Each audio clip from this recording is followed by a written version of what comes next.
première vidéo, je vais juste m'introduire, me présenter.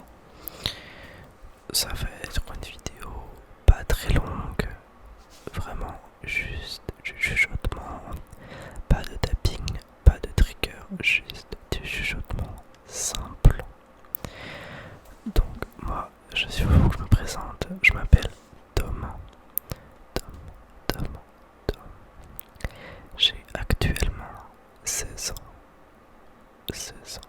Je suis donc au lycée. Je rentre l'année prochaine en classe de première en option orientale japonais, c'est-à-dire que en seconde langue, à la place d'avoir de l'espagnol, de l'allemand, même de l'italien, j'ai du japonais.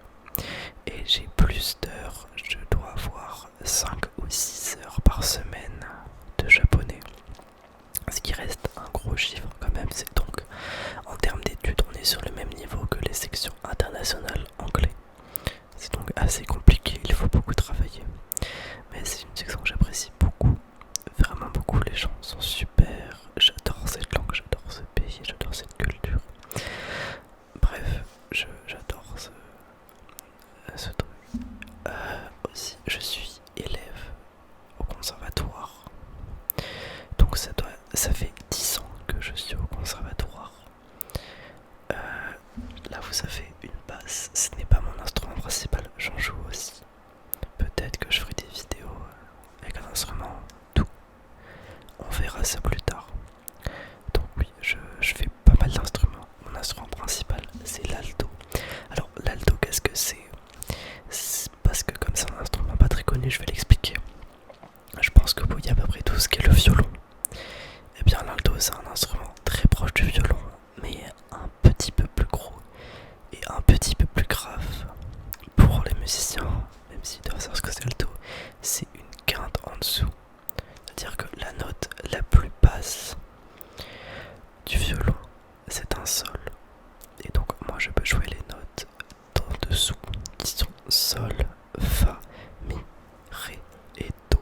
C'est 5 notes que je peux jouer en plus du violon. Mais par conséquent, je perds 5 notes dans les aigus. Je ne sais plus exactement lesquelles c'est, je m'en souviens pas. C'est un peu bête au bout de 10 ans, mais bon. Comme c'était ces notes très aigus, on les utilise pas très souvent et donc c'était pas une grande perte. Du coup, ça fait 10 ans que je suis au conservatoire. J'habite dans la ville de Montpellier. Je rentre en cycle spécialisé. Les conservatoires régionaux sont construits, enfin la plupart des conservatoires sont construits en termes de cycle. Donc le cycle 1, cycle 2, cycle 3 et cycle spécialisé. Le cycle 1, 2 et 2 se font en moyenne en 4 ans. On peut faire une cinquième année si on rate l'examen de passage de cycle.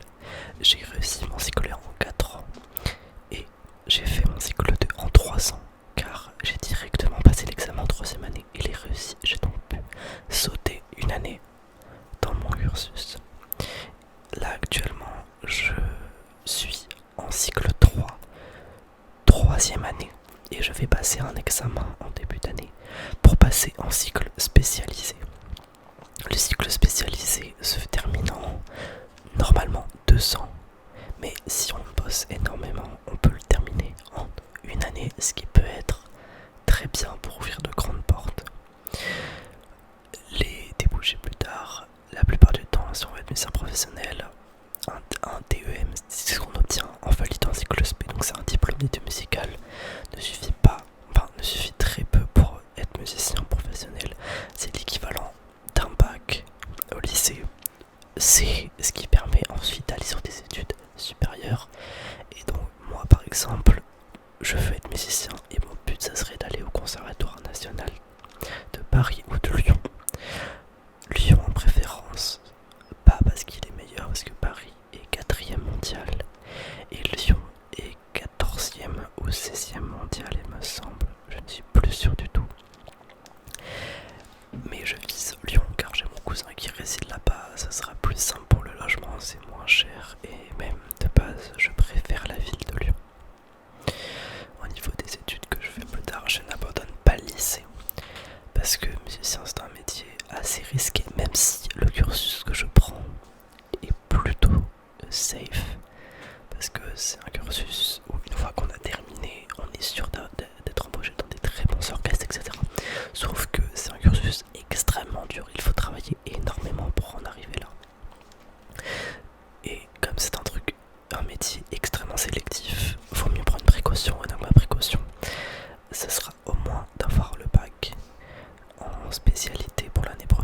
j'ai choisi les options de maths, maths, physique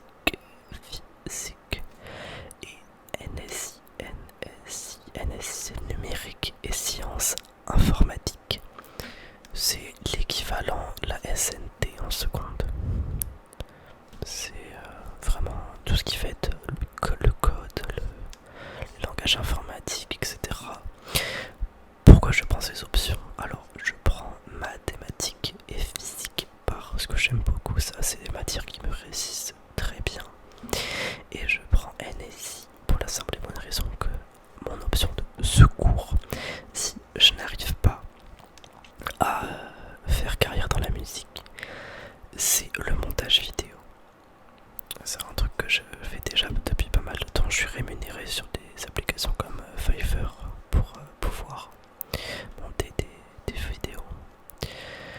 C'est quelque chose que j'apprécie aussi énormément, et donc ce que j'aimerais bien faire si j'arrive à valider mon bac, ça devrait pas trop poser de problème, c'est et que du coup je n'arrive pas à faire carrière dans la musique ou à réussir mon entrée à Paris ou à Lyon.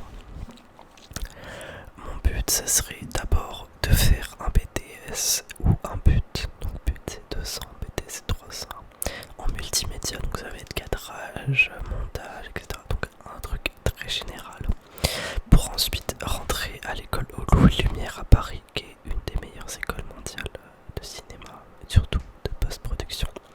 Pour rentrer en classe de montage, c'est une des très rares écoles dans le monde qui donne l'équivalent d'un bac plus 5 dans des métiers de montage vidéo. C'est donc vraiment un énorme plus sur un CV.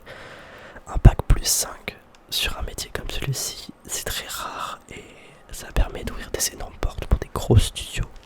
Par exemple, ça peut être Disney, ça peut être d'énormes studios qui peuvent être du coup pris avec ce bac plus 5. Bien sûr, on demande d'autres choses, ils demandent un portfolio, etc.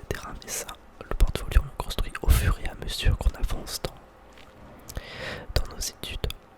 J'ai un plutôt beau setup, c'est d'ailleurs pour ça que j'ai déjà ce micro de base. J'ai quelques trucs, j'ai par exemple une souris Logitech, j'ai investi pas mal d'argent dans ce setup parce que c'est quelque chose que j'apprécie particulièrement.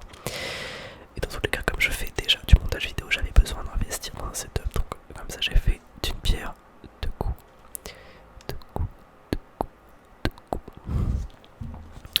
Ensuite, j'adore aussi les arts, la musique bien sûr, ça, je pense que je l'ai pas mal dit, mais j'aime bien aussi le dessin, je dessine pas mal, j'apprécie ça beaucoup, c'est un art que j'aime bien, j'aime beaucoup le chant aussi, certes, c'est de la musique, mais c'est quelque chose un peu à part, certains considèrent comme un art à part, donc j'adore le chant aussi, je chante pas mal, j'aime pas mal voir des gens, ça c'est quelque chose d'assez classique pour un adolescent, j'aime beaucoup voir des gens. J'aime beaucoup sortir. Je suis pas extrêmement fan des soirées, j'en fais de temps en temps. Mais c'est pas quelque chose qui me fait kiffer. Déjà de base parce que je suis pas trop dans le délire l'alcool, etc. J'aime bien l'alcool, mais pas énormément. Je bois max 2-3 verres en soirée. Je me déchire pas la gueule. Je ne fume pas, je trouve ça inutile et surtout comme je fais pas mal de sport, c'est un peu contre-productif de fumer parce que ça anéantit tous les efforts sportifs. J'aime aussi beaucoup m'habiller bien. Ça c'est juste une chemise, hein. Là je le mets pas spécialement en valeur, mais je peux sortir un petit collier que j'ai là. J'aime beaucoup bien m'habiller. C'est quelque chose que je mets pas énormément d'argent parce que j'essaye de réduire les coûts déjà écologiquement et économiquement, mais principalement économiquement, en allant dans des fripes sur des sites comme Vinted, etc.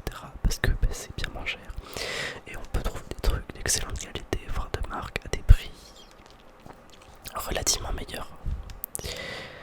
Après, je peux aussi vous parler du parcours scolaire que j'ai eu, qui est pas extraordinaire, enfin le parcours qui est pas spécialement original mais qui est quand même pas ordinaire. Donc j'ai commencé à ma maternelle tranquillement, à la maternelle, je me souviens plus du nom, je suis désolé, j'ai totalement oublié.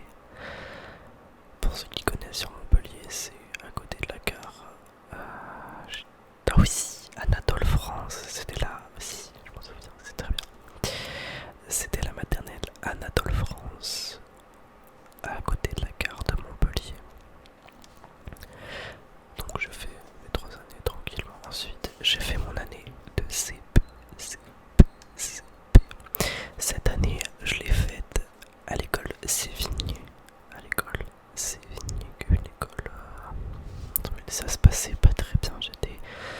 J'avais des résultats. Bah, c'est pas terrible pour du CP quoi. On n'était pas sur des résultats de fou. Bah, disons que c'était le vert orange-rouge. On penchait bien sur du orange-rouge au niveau des résultats. Bref, ensuite, mes parents décident de m'inscrire en classe d'horaire aménagé musique. Je reçois inscription et je m'inscris donc en alto, comme ça fait 10 ans que j'en fais. Donc, du coup, je change d'école Auguste Comte qui est dans le quartier Gambetta de Montpellier, toujours pour ceux qui connaissent, qui est du coup une des 2 écoles qui proposait l'option horaire aménagé. Je me souviens plus du nom de l'autre école, mon mémoire m'a fait faillite. Et donc j'ai l'option horaire aménagé. On est une quinzaine dans chaque niveau à posséder l'option 15 dans chaque école pour chaque niveau, donc on est une trentaine par niveau. Qu'est-ce que c'est cette option aménagée? C'est-à-dire que tous les mardis et vendredis après-midi, après à la place d'avoir cours, nous avons 3 heures le mardi et 3 heures le vendredi. Cours au conservatoire, nous avons 1 heure de chant, enfin par semaine nous avons 2 heures de chant, 2 heures de solfège et 1 heure d'instrument, une demi-heure, car on est 2 personnes à être avec un autre élève. Et donc on fait des cours d'une demi-heure, comme ça nous fait 1 heure par semaine, ce qui est bien plus que les élèves qui ne sont pas en horaire. Les élèves qui ne sont pas en horaire aménagé ont une demi-heure par semaine de cours. Là, ça se passe beaucoup mieux que mon année de CP, certes je babade, etc. Mais j'ai une professeure, Madame Noukies, qui était incroyable. Ma professeure de CE1 était fantastique. Elle était italienne, donc on apprenait un peu l'italien en même temps, c'était très cool aussi. Et cette prof m'a vraiment poussé par le haut, elle m'a appris des choses pour le calme. Mais bon, j'étais pas non plus l'élève le plus sage de la classe, ça, on va pas mentir sur ça, j'étais un peu chahuteux. Mais franchement, ça allait, mon année s'est bien passée, j'avais des très bons résultats. On m'a proposé de sauter une classe. Mes parents ont refusé parce que même moi à cette époque je voulais pas, parce que je voulais pas perdre mes amis, je voulais pas changer, etc. Donc je n'ai pas sauté une classe. J'ai continué donc ma primaire tranquillement.